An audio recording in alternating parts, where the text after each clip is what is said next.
Je m'identifie comme créole Vraiment, louisianais. c'est la culture africaine. Parce que la sorcière. Je suis 15 ans, ça existe avec les élèves d'immersion. Mon nom c'est Tari Auguste, moi c'est l'animateur de la Creole Show et le fondateur. À cette heure, nous avons un autre ami qui s'appelle Beau Brown, qui est un animateur pour la Creole Show et tout. Bonjour Beau Brown. Salut vous autres. Avec nous autres, nous avons un invité qui s'appelle Jay Sexsnyder. Bonjour. Bonjour. Ça fait quoi c'est l'histoire de Saint-Jean? Le paroisse Saint-Jacques, c'était fondé au début du 18e siècle, mais c'était les Français qui sont arrivés. Après ça, c'était un mélange des Allemands qui montaient le fleuve depuis la fondation de Côte des Allemands, paroisse Saint-Charles et paroisse Saint-Jean-Baptiste. Après ça, les Allemands montaient au fleuve pour établir ici. Et après ça, au milieu des années 1760-65, les Acadiens sont arrivés. Les premiers Acadiens en Louisiane venus ici pour établir l'au bout du fleuve. Aujourd'hui, le village, on s'appelle Saint-James, Saint-Jacques. L'église là, c'était l'église Saint-Jacques. Mais après 40 ans, la population des Acadiens dans cette paroisse montait. Et après ça, il y a notre église qui était construite en haut du fleuve, à peu près 1 mille en haut. Il s'appelle Saint-Michel. Le terrain, c'était le terrain de la famille Cantrell. Et les Cantrell, il s'appelle Michel, ils donnaient la terre pour construire une église là. Et comme ça, la paroisse est devenue paroisse Saint-Michel, l'Archange. Et cette place-là, ça c'était une université. C'était un collège pour les fils des planteurs. Qu'on fait appelle cette place, College Point? College Point, oui. Le fleuve Mississippi fait un tour comme ça. Et ça, c'est le point collège. Et parce que le collège était là, le village, il s'appelle Couvent. En anglais, convent. Mais Couvent, il y a un couvent construit en 1824 pour les sœurs des Sacré-Cœur. Et par son temps, il y a une école là pour les filles. Et tu as fait ma généalogie et tu t'es trouvé mon arrière-grand-père, mon 5e arrière-grand-père? Oui, on trouvait ton arrière-grand-père. Il était un Pierre-Auguste, pas Auguste, mais Pierre-Auguste. Et il est le plus jeune dans une famille de peut-être 15 enfants. Et son père, c'était Aymar Pierre-Auguste. Pierre, c'était le fils de Ursin Pierre-Auguste. Et Ursin, c'était le fils de le Pierre-Auguste. Pierre-Auguste, c'était un homme de couleur libre avant la guerre civile dans la paroisse Saint-Landry. Et tu vas reconnaître toi-même comme un Cajun ou un créole? Tu vas considérer toi-même un Cajun ou un créole? Oui. Je suis un mélange de Cajun et créole. Mon nom est Sheck Snyder et Sheck Snyder, c'est un nom créole en Louisiane. Mon 7e arrière-grand-père venu ici en 1721. Les origines de la famille Sheck Snyder, c'est peut-être en Belgique. Aujourd'hui, Belgique, c'est un pays, mais dans cette époque, Belgique n'existait pas. Parce qu'il était né en 1708. Il est venu ici comme un orphelin avec une autre famille. Mais les origines précises, c'est inconnu pour le moment. Je fais un test de DNA, peut-être pour voir mes racines là-bas. Mais ma mère, c'était une Simoneau. Et les Simoneaux, c'est venu de la paroisse de l'Assomption. Et les Simoneaux sont Cajuns. Et tu connais Beau, oui? Oui. Depuis quelques minutes. Et avec Beau, il sur la paroi de West Patron Rouge. Oui, il m'a dit ça. Et ça fait peut-être vous avez avec l'un et l'autre? Peut-être, normalement, en Louisiane, tout le monde sont parentés. Oui. Après 7, 8, 9, 10, 11, 12 générations dans la même place, c'est impossible pour trouver pas un lien entre tout le monde, noir, blanc, entre les deux. Tout le monde louisianais sont uniquement une famille.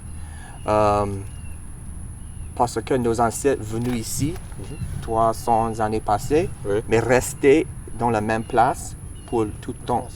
Ouais, et c'est pas comme les pionniers d'Amérique qui arrivaient en la côte est des États-Unis et dans le wagon traversaient le pays pour chercher une autre place au Kansas et Colorado et jusqu'au Californie. C'est pas comme ça pour nous autres. Ça fait pour faire sûr, m'a marié mon cousin. Ouais. Faut toujours demander, c'est qui ta mère et c'est qui ton grand-père, Ouais, juste pour faire sûr qu'on n'est pas des cousins loin. Ouais. En Louisiane, tout le monde sont parentés. Ouais. Oui. À la plantation, moi je travaille à Laura, plantation en vacherie. Et après beaucoup d'années, j'ai fait beaucoup de recherches avec tous mes collègues. Oui. Et tout le monde à la plantation qui travaille là sont parentés. Entre 4 ou 5 générations, peut-être 8 générations, mais toujours parentés. Mais les familles sont... Oui. Ouais. Quoi c'est un francophone pour toi? Un francophone, c'est quelqu'un qui parle français. Et pour toi? Parce que moi connais une personne qui dit peut-être un francophone, tu es né dans un pays francophone, comme France ou au Québec.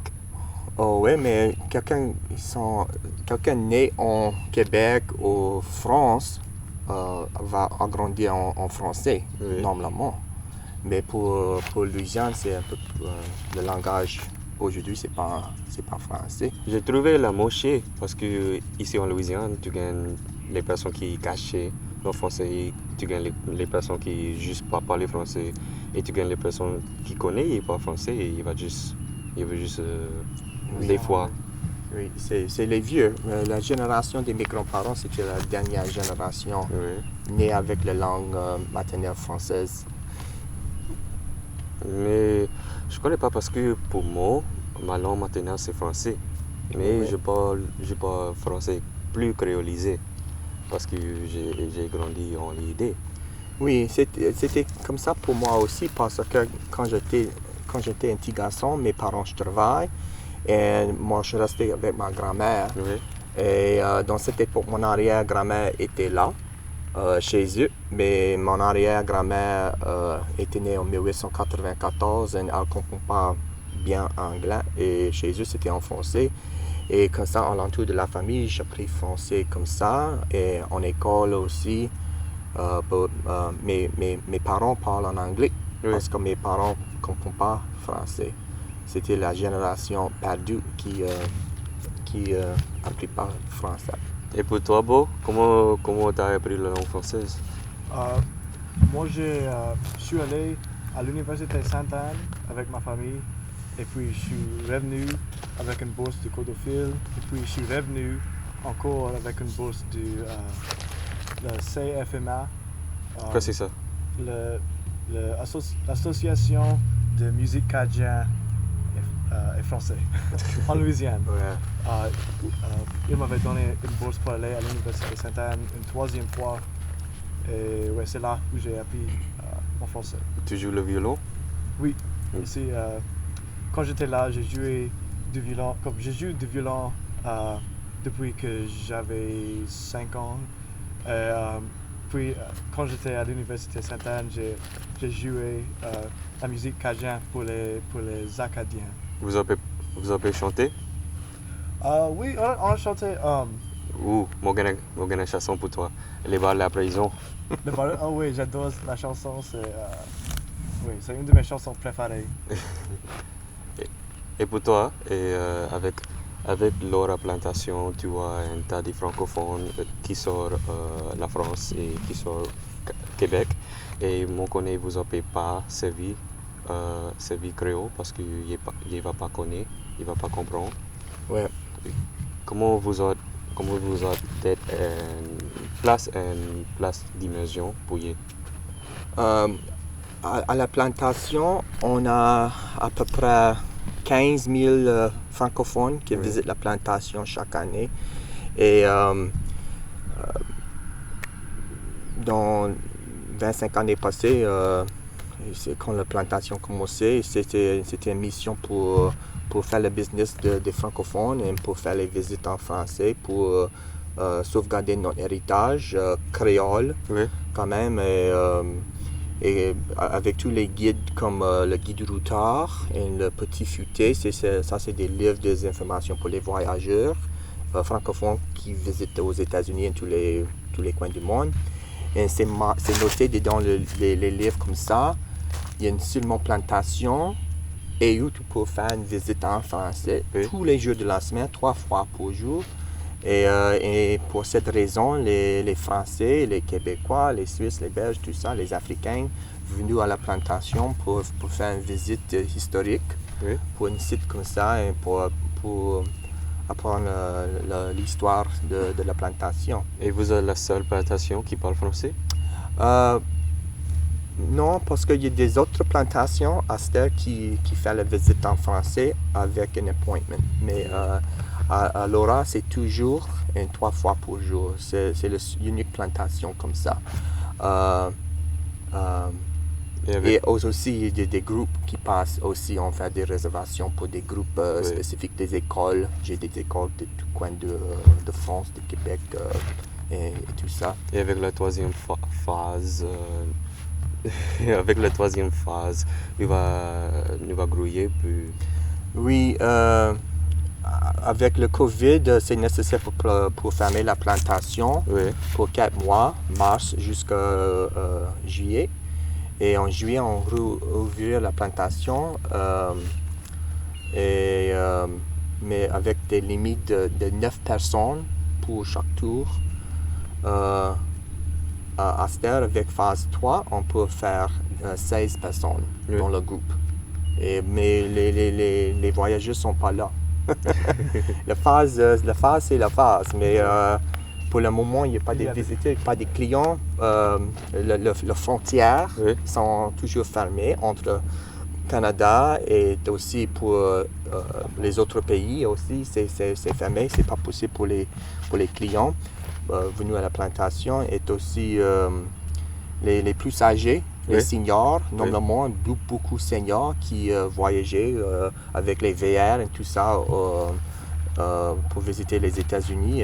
Il n'y a pas des seniors. Et aussi avec les écoles, normalement, il y a des field trips, des groupes qui passent les voyages scolaires, on s'appelle en français, mais il n'y a pas des voyages scolaires cette année avec les problèmes avec les écoles pour distance learning, e-learning, tout ça. Donc, peux-tu nous dire un peu de l'histoire de la plantation Laura? La plantation s'était fondée en 1805. C'était l'arrière-grand-père de Laura qui fondait la plantation. Il s'appelle Guillaume Dupart. Il est venu de Normandie en France, mais il était dans la marine française. Et il bataillait avec les Français contre les Britanniques pendant la guerre de la Révolution américaine. Et après ça, il est venu à Pensacola, en Floride, pour batailler contre les Britanniques, avec les Espagnols. Et pour cette raison, le roi d'Espagne, dans cette époque, c'était le roi de la Louisiane. Et Louis Duport est venu en Louisiane pour établir à Natchitoches, dans le nord de la Louisiane. Il s'est marié avec Nanette Prudhomme. La famille Prudhomme, c'était une famille bien connue à Natchitoches et avec des origines au Québec. Et après la vente de la Louisiane en 1803, il perd son travail à Pointe-Coupée et il déménageait ici dans cette paroisse, paroisse Saint-Jacques, mais au bout du fleuve, et pour construire une plantation, une habitation de canne à sucre. Depuis il est sur Pointe-Épée, il parle créole. Oui, là-bas, mais il était français. Guillaume Dupoc était né en France. Oui. Il était né en Normandie. Ah. Mais les esclaves là-bas, ils gagnaient peut-être 10 ou 12 esclaves de pointe coupée. Et tous les esclaves déménageaient avec lui ici dans cette paroisse. Bien sûr, les esclaves parlent en créole. Mais Nanette, sa femme, Oui. peut-être elle était bilingue. Elle a compris français et créole aussi parce qu'elle était élevée en Natchitoches avec les esclaves dans sa famille. Et sans doute, elle parle les deux. Nanette ne parle pas anglais. Oui. Mais Guillaume, il parle peut-être un petit peu d'anglais. Comment tu sens après l'industrie ici? Aujourd'hui, Oui. Aujourd'hui, c'est des cannes à sucre, des champs de canne à sucre tout autour de la paroisse. Et aussi, sur le fleuve Mississippi, on a beaucoup d'usines. Usines en bas, à Gramercy, il y a une raffinerie de sucre qui changeait le sucre brun jusqu'au sucre de table. Et aussi des gasolines, des lieux des pétrochimicaux, les chimiques, tout ça, les fertilizers, aluminum, beaucoup d'usines de toutes les qualités de chimiques et tout ça. Mais c'est bon pour les travaux, pour les jeunes pour travailler, mais c'est pas bon pour l'air et pour la nature. Et quand à Astor, la Louisiane gagne une montagne. Oui. La montagne Oui. Il y a une montagne en haut du fleuve. C'est fait avec le bauxite. Oui. Et le bauxite, c'est un byproduct. Là. Ouais. Et pour Ça a un nom? Vous avez nommé la montagne? Non, je sais Non, peut-être pas non. La montagne de la paroisse Saint-Jacques, peut-être. Mais tu peux voir la montagne sur le pont. Oui. Le pont en haut ou en bas, à Gramercy ou à Union, il y a des deux ponts là, de deux côtés de la paroisse, et tu peux voir la montagne là. Mon papa Sur le t'a pont. dit, il a payé grouiller. Ah ouais? Oui, parce qu'il gagne de l'eau. Ah ouais, dedans la montagne, yeah, Oui. c'était comme ça, c'est avec de l'eau. C'est comme un Crater Lake à Oregon. Et pour toi, tu penses il y avait une différente l'activité ici? Parce que bon, l'histoire, la paroisse Ouest Baton Rouge, mais il reste à Astor, il reste à Lafayette, oui. Oui. Ça fait il gagne les Cajuns et les Créoles ensemble, mais ici, il gagne juste les Créoles, les Cajuns, mais il est caché. Oui, la population de la paroisse, Oui. c'est 20 000 personnes. C'est pas comme Lafayette. Oui. Lafayette, c'est une grande ville de 150 000 personnes, peut-être en plus. Et comme ça, il y a beaucoup de monde là-bas. Ici, c'est une petite paroisse, il n'y a pas beaucoup de monde. Oui. Et tous les jeunes sont déménagés ailleurs. Et les jeunes ne restent pas dans cette paroisse. Pourquoi il est déménagé? Ah, parce que les écoles, peut-être dans la paroisse de l'Ascension, pour trouver les écoles comme toi, il n'y a pas des magasins Oui. dans tous les coins. Il n'y a pas de magasins, pas de Walmart, tout ça dans cette paroisse. Oui. C'est nécessaire pour aller à la place, au Thibodaux, à Donaldsonville, au Gonzales pour trouver, pour faire le shopping là-bas. Moi, on va acheter une maison ici. Oui, c'est moins cher. Oui, C'est possible, c'est moins c'est cher. la rivière, mais on va pousser mon bon manger. Ouais. On va pousser mon bon manger parce que moi pas besoin de Walmart, non. Ouais, non, c'est pas nécessaire pour moi aussi. Mais pour tout le monde, c'est Moi, j'ai important. besoin de Walmart. Mais tu peux pas cuire un bon gombo avec le Walmart. Ah, c'est vrai, c'est ça. Parce que Mais moi, je cuisine pas. Mais C'est il y a un ma mère. magasin, il y a un magasin qui s'appelle Materns. Materns, c'est à Grand Point. Ça, c'est un magasin local pour pour faire les grosseries. Oui. Tu peux faire les grosseries en matin, c'est pas nécessaire pour aller à Walmart. Comment tu fais mais oui, comment tu fais un bon gombo? Moi, je cuis pas. Quoi faire? Je peux pas cuisiner. Non. Mais tu quelqu'un ici en Louisiane, il connaît comment? Oui, mais je connais, mais c'est j'ai pas de patience pour faire la cuisine. Tu l'aimes roux clair ou noir? Entre les deux. C'est mieux entre les deux. Pour moi, un roux noir, c'est Ouais. pour moi. Ouais, pour moi, c'est mieux entre les deux. Il pas connaît comment cuire un gombo en la ville, non. Non, c'est pas avec des tomates. Oui. Comment? Moi, j'ai Un tomate, si tu sers un tomate, c'est pas un gombo, c'est un soupe. Non, parce que le goût de tomate, c'est comme une spaghetti, pizza, lasagna, tout ça, c'est toujours le même goût. Le goût de tomate. C'est pas vrai?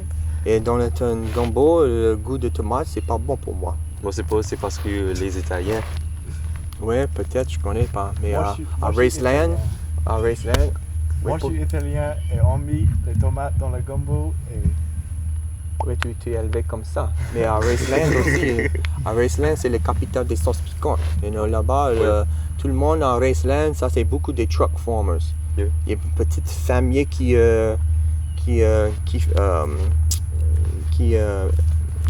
récoltait les légumes pour les restaurants en ville.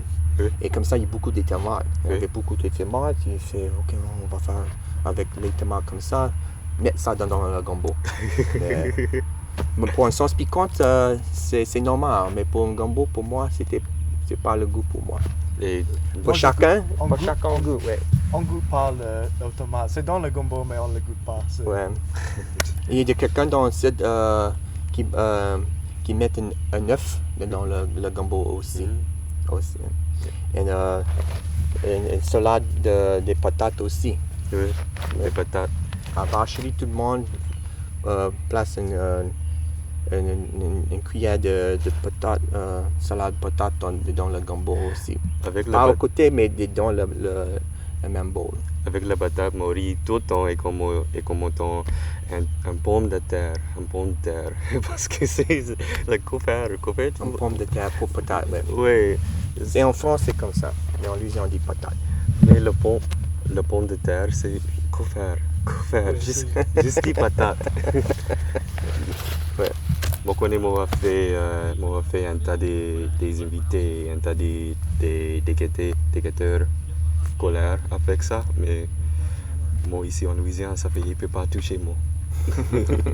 Donc, t'aimes mieux le gombo de poulet ou de fruits de mer? Pour moi, c'est poulet parce que je suis allergique aux crustacés à cette heure. Ok. Je ne peux pas prendre des écrevisses, des Désolé. crabes Oui. ou des chevrettes. Désolé. Depuis 2007, le chimique dans mon corps s'était changé et le médecin m'a dit peut-être dans 10 ans ou 20 ans, ton corps va changer encore. Mais depuis 2007, je ne peux pas manger des crustacés, chevrettes, crabes ou des écrevisses. À cette heure, c'est juste le gombo de poulet. Et aussi lapin boucané. Moi, j'aime ça aussi, le lapin boucané. Et pour toi, et quand il va couper les cons, tu vas mettre les cons et sucre. Oui, on mange des cannes de sucre comme ça quand j'étais un petit garçon. Mais à cette heure, les cannes de sucre, c'est pas la même chose dans des années passées. C'est plus dur pour protéger le sucre Oui. contre les cane boar. C'était une bétail qui mange le canne de sucre. Et c'est difficile pour moi, le canne de sucre comme ça. Je connais pas quoi faire les malouingouins, les mots comme ça. Ouais. Il y a pas manger mots. Oui, des brûlots, des Oui, ça mouches, même. des maragouins, de toutes les qualités des bétails ici.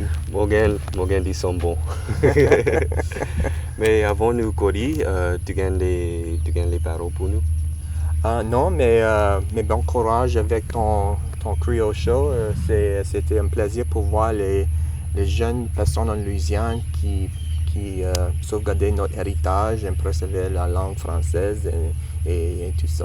Merci pour joindre moi et merci pour joindre nous et tout. Merci tout quelqu'un pour guetter nous. À la prochaine.